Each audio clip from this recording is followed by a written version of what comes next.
앞으로 몇 주간 다니엘서에 관한 말씀을 나누도록 하겠습니다. 다니엘서의 말씀이 때로는 저희들의 지금 현재 상황 속에서 잘 적용할 수 있는 말씀들이 많이 있지 않을까 이런 생각이 들어서 오늘은 다니엘서 첫 번째 시간입니다.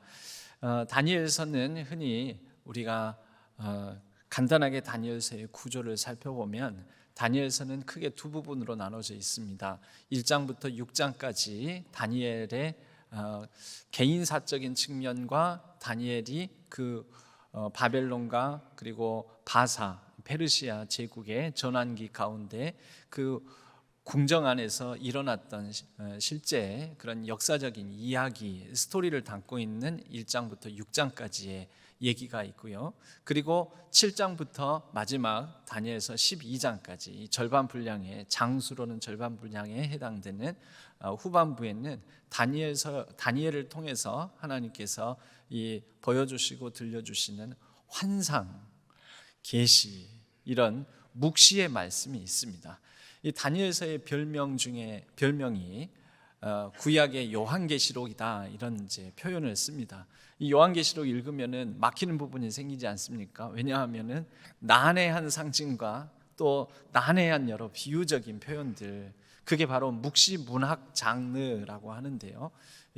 묵시 문학이라는 유대인들의 특별한 그런 소수라는 방식 안에서는 그들만이 아는 고도의 상징으로 하나님의 그 시대를 향한 뜻을 전하는 그런 방식이 있습니다. 이 요한계시록은 로마 제국 치하에 있었기 때문에 그런 비밀스러운 유대인들만의 고유한 상징 체계를 사용한 거고요. 다니엘서는 로마 제국 대신에 어느 제국입니까? 이방 땅 낯선 곳 바로 바벨론 제국 또 페르시아 제국 치하였기 때문에 그런 특별한 고도의 상징을 통해서 묵시 문학이라는 장르를 활용해서 하나님의 말씀을 나누고 기록하고 또 그렇게 묵상을 했던 것입니다. 이런 다니엘서의 두 가지 절반 그리고 후반부 절반의 이런 두 가지 특성 때문에 우리가 다니엘서를 읽으면서 좀 오해하는 부분들이 있습니다. 이 초반부 6장까지의 부분에 다니엘이 그런 대제국 안에서 상당히 권력의 상층부, 왕 근처에서 섬기는 매우 높은 지위를 차지했던 성공담, 바로 성공 스토리로 우리가 다니엘서를 읽는 경우가 있습니다. 다니엘서는 그렇게 다니엘이라는 한 사람을 하나님께서 심지어 이방 땅에서도 열심히 노력하고 열심히 기도하고 열심히 살았더니 하나님께서 그를 고위 관료직에 이렇게 앉히셔서 그래서 하나님을 믿는 사람으로서의 영향력을 끼치게 했다. 그러므로 우리도 다니엘에 나온 것처럼 다니엘서에 나온 것처럼 다니엘처럼 높은 지위, 높은 열심히 공부해서 성공해서 높은 그런 지위에 앉아서 선한 영향을 끼치자라는, 흔히 이것을 고지론이라고 합니다. 높은 고지에 올라서 그 낮은 여러 세상에 있는 사람들을 섬겨야 된다. 크리스천은 그래서 고지에 올라야 된다. 이런 표상으로서 다니엘을 우리가 읽고 거기에서 교훈을 얻는 것입니다. 다니엘서가 드러내는 게 그런 뜻일까요? 다니엘서를 그것은 잘못 소비하는 거라고 우리가 오독하는 거라고 말할 수가 있습니다. 다니엘 학습법이라는 말을 들어보신 적이 있을 것입니다. 예전에 제가 대학교 들어갈 무렵쯤에, 제가 고등학교에서 대학교 들어갈 그 무렵쯤에 벌써 그게 25년이 더 지났습니다. 그때 김동완 당시 전도사라고 서울대 종교학과 9호학번이었던 김동완 전도사 9호학번으로 졸업하고 총신대를 간 그런 김동완 전도사님이 쓰신 책입니다. 다니엘 학습법, 거기에 담겨있는 전제가 뭘까요?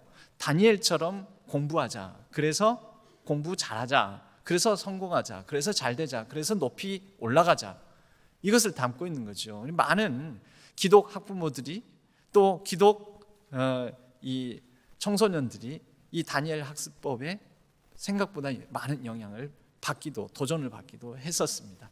그 안에 전제되어 있는 것은 고지론적 시각을 담고 있는 것이죠. 이 다니엘 학습법을 활용한 나중에는 다니엘 학원, 다니엘 기숙사, 다니엘 스파르타식 교육하는 그런 기숙 그런 학원들, 이런 이제 상업 광고에 활용된 측면도 또 있습니다. 다니엘서를 잘못 우리가 이해하면 이렇게 다니엘을 잘못된 방향으로 소비하고 또 잘못된 방향으로 우리가 활용할 수 있게 되는 것이죠. 그런데 또 다른 측면에서 다니엘서를 잘못 읽는 것이 있습니다. 바로 다니엘서 후반부 7장에서 12장까지 나오는 바로 그런 묵시문학적 장르 때문에 크고 은밀하고 뭔가 대단한 미래에 일어날 일들을 하나님께서 특별한 가르침을 받은, 특별한 영적 눈이 뜨인, 특별한 의미를 찾아 특별히 배운 특별한 사람들에게 특별한 하나님의 뜻을, 특별한 미래의 일을 알려주신다. 그래서 핵심 비밀, 다니엘서에 드러난 하나님의 종말론적 뜻, 이것을 함께 탐구하자고 그런 성경 공부에 인도함을 받다가 또 잘못된 가르침에 빠지는 경우들도 있습니다. 이 다니엘서를 그것도 잘못 읽은 것입니다. 다니엘서는 결론적으로 말하자면 다니엘의 성공 스토리를 드러낸 것이 아니고 하나님께서 이방 땅 그곳에서도 여전히 다스리시는 분이요, 하나님을 섬기지 않는 그 나라의 역사 가운데도 하나님께서 하나님의 사람들과 더불어 하나님의 일을 이루어 가신다, 하나님이 계시다, 하나님이 다스리신다, 눈에 보이는 대단한 나라가 우리의 삶과 우리에게 영향을 끼치는 것이 아니라 하나님께서 그러한 이방 나라 가운데서도 하나님의 통치를 이루어 가신다라는 것을 다니엘의 이야기를 통해서 들려주시는 것입니다. 그리고 환상을 통해서, 묵시문학을 통하여 우리가 세상을 바라봐야 될 세계관, 아무리 암담하고 힘들고 어려운 상황 속에서도 그 너머에 하나님께서 역사하시는 그 놀라운 이 세계가 있다라는 세계관의 변화, 세계관적 시각을 우리가 바꾸기를 가르치는 것이 바로 그 환상을 통해서 가르쳐 주시는 겁니다. 우리가 수요일에, 지난주 수요일까지 해서 나눴었는데요, 요한계시록에서 천상에서 드려지는 그 놀라운 천상 예배를 강조해서 특별히 죽임 당하신 어린 양, 우리 주 예수 그리스도에 관한 칭호, 예수 그리스도를 가리키는 말로 죽임 당하신 어린 양을 자꾸 반복해서 말씀하면서 천상에서 드려지는, 지금 지상에서는 예배드리기 힘들고 지상에서는 로마의 사람들에 의해서 여러 가지 핍박과 경제적으로도 차별과 사회적으로 소외를 당하는 현실이 있지만, 그러나 이 땅에서 눈에 보이는 그 강력한 힘, 제국의 능력을 크게 보지 말고 우리가 바라봐야 될 것은 환상, 비전 가운데 눈에 안 보이나 눈에 보이는 것처럼 그 천상의 예배를 바라보며 그때 영광 중에 좌정에 계실, 보좌에 계신 이와 그 곁에 계신 죽임당하신 어린 양을 바라보자. 이건 세계관이죠, 세계관. 나에게 주어진 현실을 어떻게 바라보느냐, 나에게 주어진 상황을 내가 어떤 시각으로 보느냐, 바로 그것을 가르쳐 주는 책이 다니엘서입니다. 그 다니엘서가 주어지는 시대적 상황적 배경이 나옵니다. 1장 1절 2절에 그런 상황이 나오는데요, 다니엘서 1장 1절, 유다 왕 여호야김이 다스린 지 3년이 되는 해에 바벨론 왕 느부갓네살이 예루살렘에 이르러 성을 에워쌌더니 유다 왕국의 종말이 가까워지고 있는 것입니다. 이때를 역사적으로 연대로 시기적으로 특정을 하면 서기가 아니죠, 기원전 605년 정도 됩니다. 기원전 605년은 이미 한 120여 년 전에 북이스라엘 왕국이 아수르 제국에게 먼저 망합니다. 그런데 120년이 지나면서 아수르가 굉장히 약해집니다. 그리고 아수르 제국의 영토의 변방에서 세력을 키워왔던 바벨론 세력이 이 아수르를 무찌르고 멸망시키고자 하는 찰나에 있습니다. 아수르는 이때 이대로 우리가 무너질 수 없다 하고 아수르의 남은 세력들이 애굽, 이집트에게 도움을 청합니다. 우리가 힘을 합해서 저 신흥 강호 바벨론을 무찌르자. 그래서 애굽 당시에 바로 느고라는 왕이 병거를 이끌고 유다 땅을 가로질러 아수르와 연합전선을 펼치기 위해서 옵니다. 이때 요시야 왕이 다스리고 있었습니다. 요시야 왕은 누구입니까?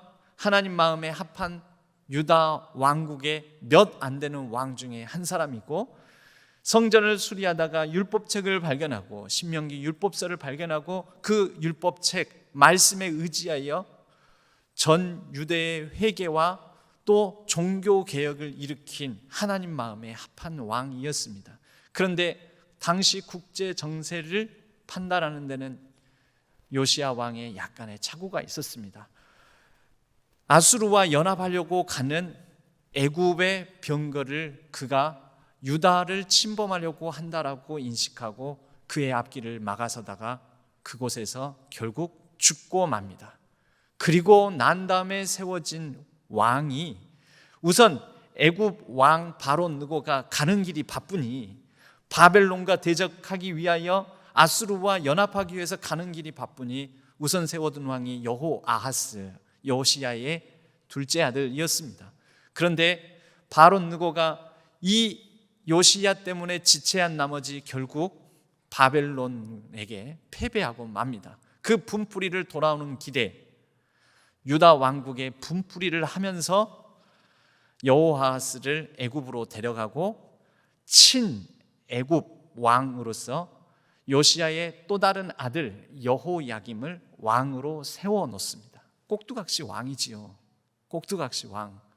바로 그 왕 여호야김 시대에 친애굽 정책, 애굽에 의해서 세워진 왕에게 애굽에게만 붙어서 살아가는 이 여호야김, 그러면 정치라도 국민을 위해서라도 다소나마 좀 했으면 다행일 텐데 이미 요시야 왕이 죽고 난 다음에 남유다는 망국을 향하여서 가고 있었습니다. 여호야김은 예레미야 22장에서 표현되기로는 자기 권력, 자기 왕위에만 관심이 있었고, 또 중요한 특징이 자기 왕궁을 화려하고 사치스럽게 증축하는 데에만 관심이 있었지 백성들의 생명과 안녕을 지키는 데에는 전혀 관심이 없는 왕으로 나타납니다. 그리하여 예레미야 22장에서 예레미야는 하나님의 경고의 말씀을 이 여호야김을 향하여서 아버지에게 빗대요. 아버지는 공의와 정의 그리고 백성들과 동고동락하며 백성들이 제대로 먹고 마시지 못할 때는 함께 먹고 마시지 아니하며 그렇게 하나님께서 형통하게 나라 정치를 이끌 수 있도록 해 주셨는데, 형통의 길로 인도하셨는데, 당신은 당신의 집과 다락방, 성경에서 다락방은 보통 2층, 고층 집을 말합니다. 한 층 위에 그 위에 집을 얻는 것들을 다 다락방이라고 합니다. 그런 것들을 증축하고 지으면서 품삯도 제대로 주지 아니하고 백성들을 착취하고 가난한 자와 궁핍한 자를 내버려 두고 공의와 정의를 상실해 버리는 것을 예레미야가 통렬하게 꾸짖습니다. 그러면서 여호야김의 비참한 최후에 대한 예언의 말씀까지 남깁니다. 여러분, 그런 시대입니다. 여러분, 이런 상황 속에 처하게 되면 누가 제일 먼저 피해를 당할까요? 친애굽적 정책을 펴면서 백성들을 수탈하고 정의와 공의롭게 통치하지 못하고, 쉽게 말해서 정치가 실종되고, 백성들 입장에서는 이게 나라냐, 나라가 없는 상황, 무정부 상태와 같은 상황에 처하게 될 때, 당시 국제 정세상으로는 유다가 친애굽적 정책을 펴면서 신흥 강호 바벨론을 무시하니 바벨론이 그냥 두겠습니까? 그래서 바벨론 느부갓네살 왕이 아수르와 애굽의 연합군을 물찌르고 난 다음에 틈을 봐서 우리의 배후의 적이 될지도 모르는 저 유다를 손봐야 되겠다 하고 쳐들어오게 된 것입니다. 그런 상황입니다. 그리고 쳐들어와서 완전히 멸망시키지는 않고 혼쭐을 낸 다음에 거의 망하기 직전까지 만든 다음에 포로로 남유다의 미래의 싹이라고 할 수 있는 똑똑하고 좋은 집안에서 태어나고 좋은 교육을 받고, 그래서 앞으로 유다 왕국의 미래요 소망이 될 귀족층 자제들을 포로로 다 끌고 가버립니다. 여러분, 나라의 정치가 실종되고 제대로 된 공의와 정의가 실현되지 아니하면 우선적으로 먼저 피해를 당하는 것은 그 나라 안에 살고 있는 젊은이들입니다. 그것은 2000여 년 전 이 중동 땅에서 일어난 사건이나 오늘날에도 세계 이 여러 정황 가운데 여러분 러시아나 우크라이나 사이에서도 젊은이들이 전쟁터에 끌려가서 죽음당하고 그렇게 모진 고통을 받는 것 아닙니까? 멀리 갈 것도 없습니다. 이 나라에서도 정치가 실종되고 정부가 제 역할을 잘 감당하지 못할 때 국민의 생명과 안전을 지키는 것보다는 자신들이 앉은 자리 권자를 지키는 데만 집중하고 또 자신의 거처를 이리 옮긴다 저리 옮긴다 하면서 그것에 경찰 병력들을 나누어 배치하여서 결국 사람들이 그렇게 몰리는 자리에 제대로 된 경찰력을 투입하여 안전을 지키지 못한 결과 누가 희생당합니까? 그것이 오늘날 이 땅, 이 나라에도 일어나는 상황 아니겠습니까? 다니엘과 세 친구가 등장하는 배경도 바로 그와 같습니다. 나라가 나라답지 못할 때 그 나라에 가장 먼저 유린당하는, 원치 않는 낯선 땅으로 끌려가 원치 않는 낯선 삶을 살아야 되는, 원치 않는 낯선 문화 속에서 낯선 말을 배우고 낯선 곳에서 낯선 음식을 먹으면서 낯선 이방 신들과 신상들이 가득한 곳에서 살아가야 되는 비참함이 있게 된다라는 것입니다. 바로 그런 상황입니다. 소망이 없습니다. 미래가 없습니다. 그들은 그들의 죄도 아닙니다. 원치 않았습니다. 생각지도 않았습니다. 꿈도 꾸지 않았던 일들입니다. 그런데 그러한 상황에 처해 버렸습니다. 여러분, 우리가 흔히 굉장히 힘들고 어려운 일을 겪게 되면 내가 무슨 죄를 저질렀길래, 내가 뭔 죄가 많아서 이런 일을 당하나, 이런 생각을 흔히 할 때가 있지 않습니까? 여러분, 다니엘서는 우리에게 말하기를, 다니엘서가 가르쳐주는 점 중에 하나는 그 비참함과 힘겹고 정말 소망이 없고 희망이 없고 너무 절망적인 상황이 그 당하는 당사자의 죄 때문만은 아니라는 것입니다. 때로는 그 시대에 태어남으로 인하여서 그 시대의 십자가를 나눠지는 거죠. 그 역사의 한복판에서 그 역사의 십자가를 지는 것이죠. 자기의 죄 때문에 지는 게 아닙니다. 우리 주님도 십자가를 지심이 예수님께서 죄를 지어서 지신 것 아니지 않습니까? 여러분, 우리가 때로는 힘겨운 삶, 힘겨운 어떤 고통스러운 가운데 놓여질 때 그것이 누구 죄 때문인지, 내 죄 때문이다, 그 사람이 죄가 많아서 저런 일을 당하는 거다, 여러분, 그것은 철저하게 잘못된 시각입니다. 그건 마치 예수님이 죄가 많아서 예수님께서 십자가를 지신 것이다 라고 해석하는 것처럼 잘못된 우리의 오해입니다. 다니엘과 세 친구도 그들의 죄가 아닙니다. 왕의 죄입니다. 위정자들의 죄입니다. 국가를 공의와 정의로 하나님의 뜻에 합당하게 가난한 자와 연약한 자들을 보살펴야 되는, 백성들의 생명과 안전을 지켜야 되는 그들이 잘못해서 당하는 것입니다. 이렇게 끌려가서 그들에게는 소망 없는, 정말 미래가 거세된 삶을 살아갑니다. 희망과 소망이 없는 상황, 우리는 미래가 거세당했다, 이런 표현을 쓰지요. 그런데 실제적으로 다니엘과 세 친구들, 이들을 맡은 감독하는 자가 황관장이잖아요. 황관장 아스부나스. 황관이 누구입니까? 넷이지요. 소년들이 끌려왔죠.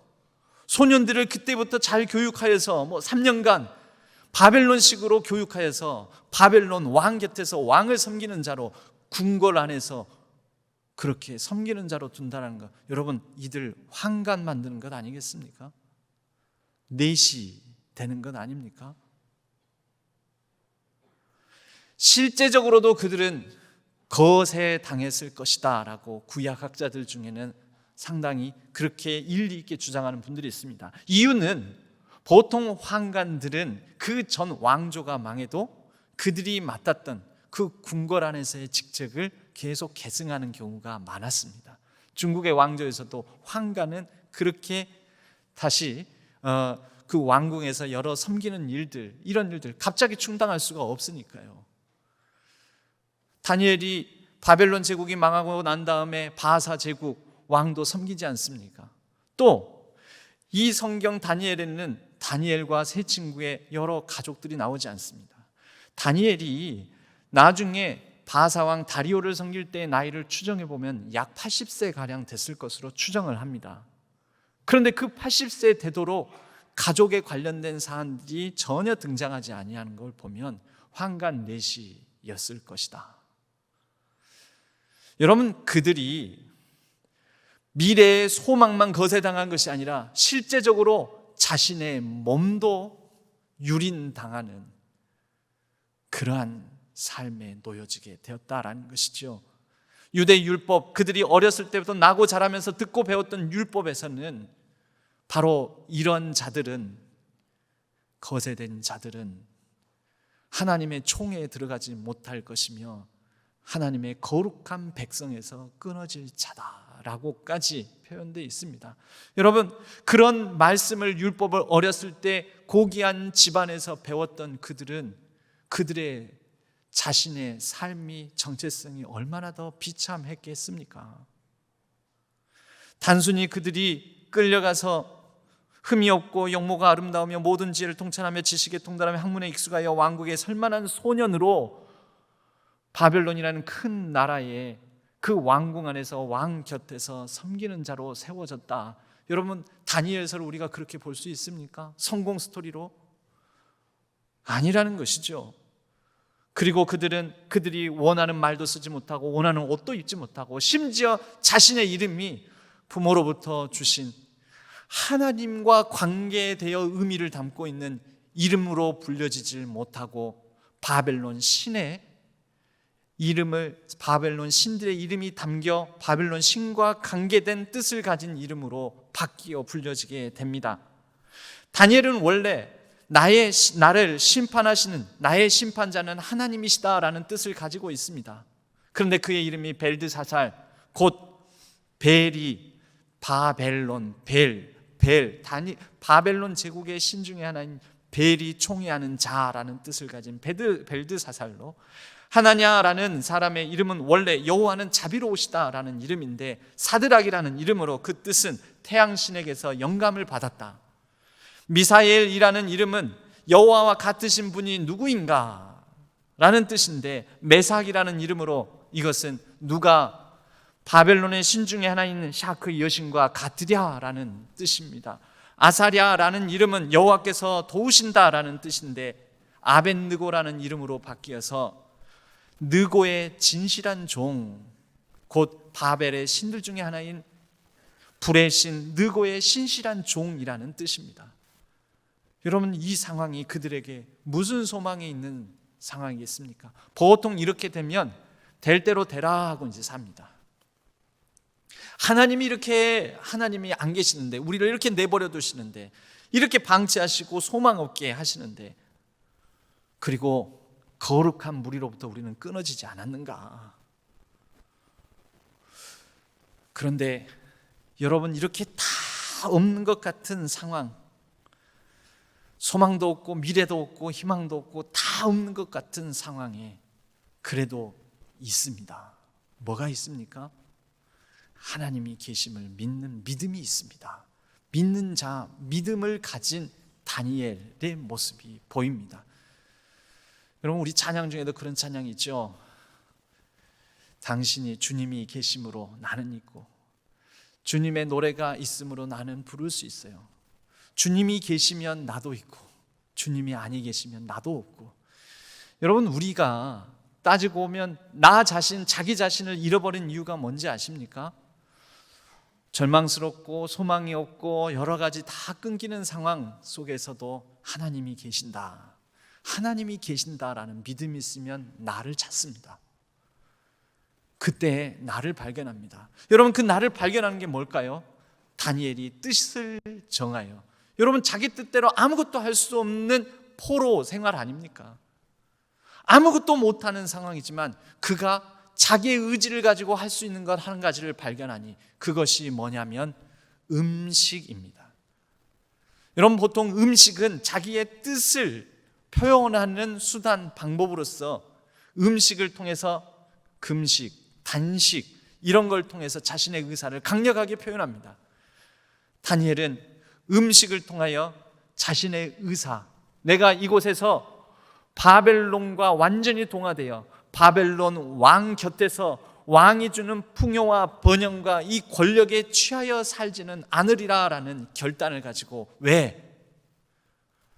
크고 대단해 보이는 바벨론과 바벨론 문화와 바벨론 왕이 아니라 하나님이 계심으로 나는 나를 지키겠다, 나를 찾겠다, 내가 없는 것이 아니다, 사라진 것이 아니다, 나는 하나님 안에 살아있다. 여러분, 그것이 뜻을 정하는 것입니다. 우리의 역사상에도 일제에게 나라를 빼앗겼을 때 일제에게 굴복하지 않겠다라는 의사표시로 단식한 그런 역사의 인물들, 위인들이 있었습니다. 최익현 선생이라든지 그런 분들의 일화가 우리에게 전해집니다. 여러분, 다니엘을 잘못 또 활용하면요, 이 다니엘이 채소와 물만 먹어서 더 얼굴빛이 아름다워지고 용모가 준수하며 건강하게 되었다 해가지고 이것을 활용해서 이 기독신앙을 가진 사람들에게 다니엘처럼 섭취하는 방법, 이것이 건강해지는 비결인데 하면서 상업적으로 얘기하죠. 다니엘 테라피라는 것이 또 있답니다. 다니엘 테라피, 다니엘처럼 먹고 식이요법을 하고 그래가지고 또 장사를 하는, 상업적으로 이용하는 그런 게 있다고 제가 들은 적이 있는데요. 여러분, 다니엘은 그렇게 소비되고 허비돼야 될 인물이 아닌 거죠. 다니엘은 믿음이 있었습니다. 예수님께서 누가복음 18장 8절 말씀에 인자가 올 때에 세상에서 믿음을 보겠느냐. 여러분, 예수님께서 오실 때 세상이 믿을 만한 상황, 믿기에 호의적인 세상의 문화와 세상의 조건들이 이루어지게 될까요? 그런데 그때에도 하나님이 함께 하시니 여전히 믿음 붙드는 그러한 사람, 그러한 믿음을 보겠느냐 라고 반문합니다. 여러분, 오늘날 이런 시대, 이런 땅, 우리에게도 원치 않는 상황들이 다 낯선 땅, 낯선 상황인 것이지요. 내가 뜻하지 않은 일들이 벌어나면 여러분, 그것도 낯선 상황인 거지요. 이태원에서 아들, 딸을 잃은 그 부모에게는 지금 낯선 땅에 사는 것 같은 거죠. 내가 살아왔던 세상이 완전히 달라진 것입니다. 하루아침에 내 아들, 내 딸을 잃어버리고.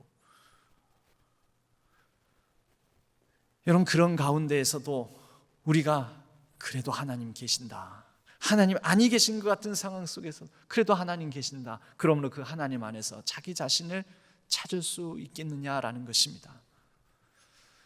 혼자는 못합니다. 그래서 다니엘서에도 세 친구가 나옵니다. 다니엘과 세 친구. 여러분, 다니엘과 세 친구가 뭘까요? 그것이 교회 공동체입니다. 신앙 공동체입니다. 믿음 혼자 못 섭니다. 여러분, 우리가 지금 여러 오랜 시간 동안에 여러 상황들로 인해서, 코로나로 인해서 혼자서 예배드리고 가정에서 따로 예배드리고 그런 어쩔 수 없는 시간들을 보냈습니다. 그런데 여러분, 그게 계속되면 믿음 유지될까요? 안 됩니다. 혼자 못 섭니다. 같이 서야 됩니다. 그래서 우리에게 교회를 주신 것입니다. 우리가 이 가운데 각자가 믿음이라는 게 한 번 결단으로 되는 게 아니거든요. 믿음은 결단과 지속성이 필요한데 이 지속성은 혼자서는 절대 이루어지기가 힘든 것입니다. 다니엘과 세 친구, 이렇게 함께하는 사람들이 있었습니다. 함께 뜻을 정하고, 엘리야가 그 수많은 이방 신을 섬기는, 바알과 아세라 신을 섬기는 그 문화와 그 숱한 제사장들과 더불어서 싸워 이겼지만 그가 깊은 낙심에 빠집니다. 우울과 절망에 빠져서 하나님 나를 죽여주옵소서. 그때 엘리야가 하는 말이 이런 말을 하는 거지요. 오직 나만 남았습니다. 오직 나만 남았거늘. 하나님을 향하여서 오직 나만 남았습니다. 하나님께서 뭐라고 말씀하십니까? 아니다. 바알에게 무릎 꿇지 않는 7,000명이 너와 함께하고 있다. 이 땅에 아직 무릎 꿇지 않은 사람들이 7,000이나 더 있다. 여러분, 우리에게는 우리가 함께 있습니다. 나 혼자 서는 게 아닙니다. 목사도 혼자 서는 게 아닙니다. 우리가 함께 있어서 같이 서는 거고, 여러분도 여러분 혼자 못 섭니다. 혼자 설 수 없습니다. 같이 서는 것입니다. 여러분, 이 나라 비참하고 불행한 일을 당한 사람들, 그분들 혼자 못 섭니다. 그래서 교회가 있는 것입니다. 그들과 함께 서라고. 그래야 같이 섭니다. 이 나라의 여러 문제, 아픔, 고통, 슬픔, 그것들을 위로하고 치유하고 함께 서라고, 그들을 긍휼과 자비로 은혜를 베푸는 하나님의 백성들의 모임으로서 우리에게 이렇게 교회를 허락해 주신 것입니다. 다니엘서는 다니엘과 세 친구가 비록 그들이 원치 않는 미래가 거세된 실제적으로 자신들도 거룩한 무리에서 끊어질 정도로 육체적인 거세를 당했을지 모르지만, 그러나 그들은 그들의 삶, 처한 상황에 빠져버리거나 또 거기에 안주하고 아예 그냥 되는 대로 살지 하고 살지 아니하고 시대의 아픔에 공감합니다. 이방 학문을 배우고 이방 지혜자들이지만 그들을 구하기 위해서 나서기도 합니다. 바벨론 왕의 근심 걱정하는 문제에 같이 동참합니다. 여러분, 그러한 무리가 다니엘과 세 친구요, 오늘날에는 이 시대에 신앙교회를 주신 하나님의 뜻인 줄로 믿습니다. 여러분, 그런데 이렇게 사람의 의지는, 사람이 우리 이렇게 잘해보자, 우리가 한번 해보자, 사람이 힘을 발휘하고 의지를 가지고 뜻을 세우고 사람의 의지와 뜻만으로는 또 부족합니다. 안 됩니다. 우리의 믿음만으로 안 됩니다. 우리의 믿음이 아니라, 여러분, 우리가 뭐 믿을만 합니까? 사실 우리의 믿음이 뭐 대단합니까? 그런데 나의 믿음이 아니라 나를 향한 하나님께서 함께 하심, 나를 향한 하나님의 믿음, 하나님께서 얼마나 우리를 향한 믿음이 크신지요, 자기 자신을 맡기셨습니다. 물론 좀 배반당하시긴 하지만 그래도 또 맡기십니다. 오늘날도 여전히 우리에게 하나님을 맡기십니다. 다니엘과 세 친구 가운데 여러분 다 없어 보이는 것 같은데, 하나님도 아니 계시는 것 같은데 그렇지 않았습니다. 하나님은 함께 하셨습니다. 다니엘은 그것을 보았습니다. 2절 말씀에 보면은 주께서 유다 왕 여호야긴과 하나님의 전 그릇 얼마를 그의 손에 넘기심에, 여러분 주어가 누구입니까? 주께서, 하나님께서 어떻게 하셨다고요? 다 빼고 주어와 서술로만 말하면 하나님께서 넘기심에, 하나님께서 하신 거죠. 우리 죄는 아니지만, 우리 죄가 아닌데 우리가 감당해야 될 십자가, 이방 땅에 끌려와서 이러한 처지에 처하는 것이 우리의 십자가이긴 하지만 이것이 하나님께서 하신 일이구나, 하나님께서 넘기신 거구나, 그렇다면 하나님께서 이곳에서도 일하시겠구나. 왜 하나님께서 이런 일을 하셨습니까가 아니라, 하나님께서 일하시니 이곳에서 하나님께서 나도 알지 못하는 건데 하나님의 뜻을 펼치시겠구나. 9절 말씀에 보면 다시 하나님이 주어입니다. 하나님이 다니엘로 하여금 환관장에게 은혜와 긍휼을 얻게 하신지라. 다 빼고 또 주어와 서술로만 말씀을 하면 하나님이 은혜와 긍휼을 얻게 하신지라, 하나님이 하신지라, 하나님이 계십니다. 그래서 다니엘과 세 친구는 왕도 꿈꾸고 나서도 자신의 꿈을 인지하지 못하는 것을 그들이 하나님의 지혜로, 그걸 다니엘이 지혜가 있어서가 아니죠. 그래서 다니엘도 나중에 고백하죠. 이건 내 지혜가 아닙니다. 알게 하신 이 하나님이 계십니다. 하나님께서 왕에게 이 꿈을 주셨습니다. 다니엘은 사자 굴에 들어가도 그가 살아납니다. 다니엘이 대단해서입니까? 하나님이 그와 함께 하십니다. 다니엘과 이제 세 친구들은 풀무불에 들어갑니다. 근데 그 풀무불에서 하나님께서 그들을 구하십니다. 하나님께서 함께 하십니다. 여러분, 우리에게 다 없어도 다 없는 것 같은 상황이어도 하나님께서 그 가운데 함께 하십니다. 성경의 가장 큰 역설이자 가장 큰 신비이자, 그러나 성경이 드러내는 그 역설적인 진리의 최상위는 십자가입니다. 하나님이 아니 계신 것 같은 가장 낯선 상황, 그래서 하나님의 아들인 예수님조차도 하나님 어디 계십니까? 어찌하여 날 버리십니까? 하는 하나님 부재의 극치의 장면. 그런데 우리는 압니다. 하나님 부재의 극치의 그 상황이 하나님 임재의 가장 큰 구원의 사건이라는 것을요. 여러분, 하나님이 안 계시는 것 같은 모든 우리에게 주어진 그 십자가의 고통과 같은 상황과 사건, 낯선 땅, 낯선 상황들은 하나님의 임재가 또한 드러나는, 하나님의 임재가 증거되는 놀라운 구원의 자리가 되기도 합니다. 믿음이 있으면, 또 믿음이 있는 사람들의 연대가 있으면, 함께하는 사람들이 있으면, 그렇게 하나님의 은혜와 긍휼을 구하는, 자신을 잃지 아니하고 자신을 헛되이 소비하지 않는 사람들 가운데 하나님은 여전히 함께 하십니다. 나의 믿음 속에 이거 왜 내가 짊어져야 될 십자가지? 내가 왜 이런 고통과 고난을 감당해야 되지? 내가 뭔 잘못이 있다고? 다니엘과 세 친구가 무슨 잘못이 있었겠습니까? 심지어 예수님께서 무슨 죄로 십자가에 달려 죽으셔야 했겠습니까? 마찬가지로 우리에게도 꼭 우리의 죄 때문에, 우리가 무슨 죄가 많아서 잘못해서 우리가 어떤 부담을 짊어지고 이 시대와 이 역사 가운데 어떤 어려움을 감당하는 것이 아닙니다.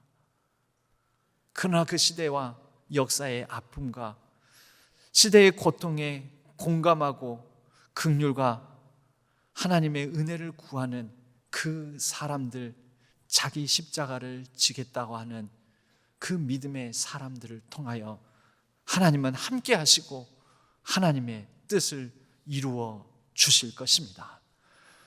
저와 여러분, 시대가 많이 힘겹습니다. 뉴스 보기가 겁난다고도 합니다. 많은 사람들이 아픔과 절망, 또 이런 참사로 인하여서 슬픔과 고통 중에 있습니다. 이럴 때 우리가 이 땅에 기쁨과 생명을 주는 공동체가 되기를 바랍니다. 그리고 우리가 이 땅에 그 믿음을 드러냄으로 인하여서 함께 아파하고 이 땅에 하나님의 뜻을 이루어 나가는 수단과 도구가 될 수 있기를 간절히 소망합니다. 그리하여 그 이방 땅 바벨론 땅에서도 다니엘과 세 친구를 통하여 하나님의 기쁨이 그 가운데 드러나고, 그 가운데 하나님의 구원의 생명의 역사가 나타나고, 그곳에서도 하나님의 통치가 드러나듯이 저와 여러분, 우리 신앙교회를 통하여 이 땅 가운데 하나님의 공의와 그 통치가 드러나는 복된 역사가 펼쳐지기를, 또 우리도 그것을 보고 간증하게 되기를 주님의 이름으로 간절히 축복합니다.